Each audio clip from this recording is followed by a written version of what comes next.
মাত্র ৪২ বছর বয়সেই না ফেরার দেশে পাড়ি জমালেন কাঁটালাগা গার্ল খ্যাত জনপ্রিয় অভিনেত্রী শেফালি জারিওয়ালা। হঠাৎই অসুস্থ হয়ে পড়ার পর তার স্বামী হাসপাতালে নিয়ে গেলে চিকিৎসক তাকে মৃত ঘোষণা করেন। রিপোর্ট বলছে অভিনেত্রীর মৃত্যু হৃদরোগের ফলেই হয়েছে, কিন্তু মুম্বাই পুলিশের কাছে এই অভিনেত্রীর মৃত্যু ঘিরে তৈরি হয়েছে ধোঁয়াশা।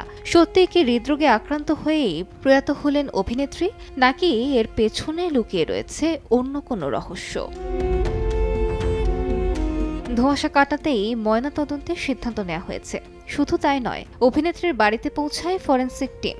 শুক্রবার দিবাগত রাত ১টার সময় ময়নাতদন্ত শেষ হলে সেই রিপোর্টেও ধোঁয়াশা কাটেনি। এদিকে মৃত্যুর দুদিন আগেও ফটোশুট করেছিলেন শেফালি। নানাবিধ অসুস্থতা নিয়ে জীবন কাটাতেন শেফালি। অল্প বয়স থেকেই লড়ে যাচ্ছিলেন নানা অসুখের সাথে। অনেক আগে এক সাক্ষাৎকারে তিনি জানিয়েছিলেন, ১৫ বছর থেকে আমার মৃগী রোগ রয়েছে ডিপ্রেশনও। ক্লাসরুমে, ব্যাকস্টেজে, রাস্তায় বা কোথাও বের হতে পারতাম না। আত্মবিশ্বাসের অভাব অনুভব করতাম। শেফালি এও জানিয়েছিলেন, কাঁটালাগা সফল হওয়ার পরেও তিনি শোবিজ থেকে দূরত্ব তৈরি করেন, কারণ বুঝতে পারতেন না হঠাৎ কখন খিঁচুনি হবে।